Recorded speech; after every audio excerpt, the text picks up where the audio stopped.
Kita ke krisis minyak goreng dunia. Sahabat, di belahan bumi manapun Anda berada saat ini, bersiaplah Anda memasuki masa ekonomi yang berat. Gejala inflasi meninggi, turunnya daya beli sudah menjadi gejala dunia. Namun, kita membicarakan hal yang lebih rinci sedikit tentang cooking oil atau minyak goreng dari kacamata dunia. Kita mulai dari Indonesia. Indonesia sebagai negara penghasil minyak sawit terbesar di dunia, memblok ekspor minyak sawit karena efek dari pengusaha minyak sawit main dengan birokrasi, mengekspor melebihi domestic market needs, melebihi kebutuhan pasar di dalam negeri secara domestik karena didorong oleh rasa ingin cepat kaya, dan pejabatnya pun ikut bermain kong kali kong dengan para oligark. Maka terjadi kelangkaan minyak goreng di Indonesia. Rakyat teriak. Dan tindakan berikutnya untuk menyelamatkan muka pejabat, sekarang mereka melakukan pemblokadean pengiriman minyak sawit ke seluruh dunia.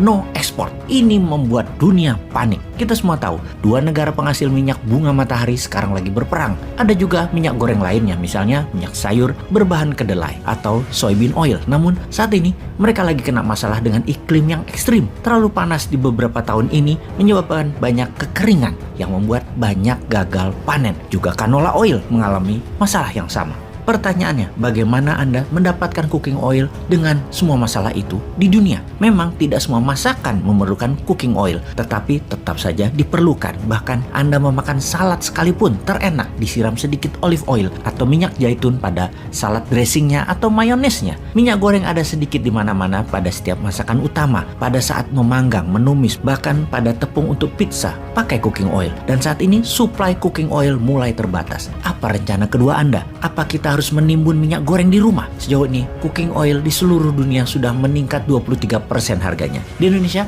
bahkan lebih tinggi lagi. Kita rincikan akar masalahnya. Ukraina mengekspor 5,4 juta ton minyak bunga matahari per tahunnya dan memenuhi hampir 50% kebutuhan sunflower oil dunia. Karena sedang berperang, tidak ada lagi suplai dari Ukraina terhadap minyak bunga matahari tersebut. Rusia juga penyedia sunflower oil sekitar 20% kebutuhan dunia, dan Rusia sedang kena sanksi ekonomi saat ini. Kita ke Kanada sekarang. Sebagai negara terbesar penghasil rapeseed oil, Kanada sedang terkena dampak cuaca ekstrim sehingga produksinya turun 26%. Kemudian kita ke Argentina, Brazil, dan Uruguay sebagai negara penghasil soybean oil. Dan negara-negara ini sedang berjuang karena masalah kekeringan yang parah hingga produksi mereka turun lebih dari 30% dalam 2 tahun terakhir. Malaysia, negara terbesar kedua penghasil minyak sawit, kekurangan tenaga kerja di kebun sawit sehingga menurun hasil produksinya. Untuk menambah keruwetan dunia, Indonesia melempar bensin di tengah bara api. Indonesia sebagai negara terbesar penghasil minyak sawit melarang untuk mengekspor minyak sawit. Indonesia merupakan penghasil sepertiga ekspor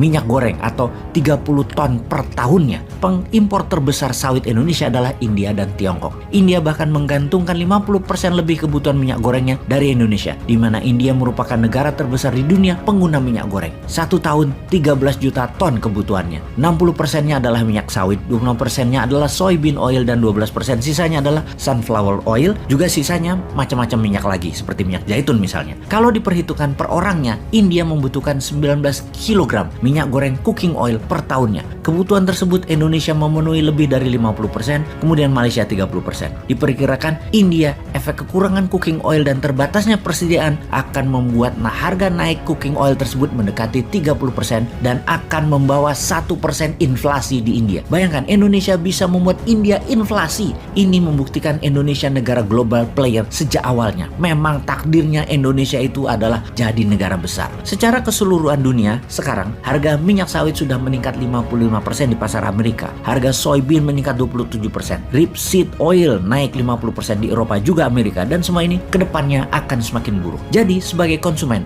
apa yang harus Anda lakukan? Menimbun minyak goreng di rumah? Karena di Eropa Barat saat ini, semua minyak goreng, sunflower oil, rapeseed oil, olive oil, hanya boleh membeli tidak lebih 2 botol minyak goreng per orangnya. Semua sudah dibatasi. Ada lagi kemungkinan lain, di mana 15% cooking oil ini dipakai sebagai bahan bakar saat ini. Dulunya untuk menurunkan harga bensin, di mana harga minyak goreng sebagai penyeimbangnya. Sekarang jauh lebih mahal jadinya. Ini membuat dunia akan kekurangan 15% atas kebutuhan minyak sebagai bahan bakar. Lihat betapa mengerikan semua ini efek rantainya. Secara teknis, tidak ada cara meningkatkan produksi. Dan secara singkat, inilah geopolitik yang memukul rumah tangga dunia. Semoga paham.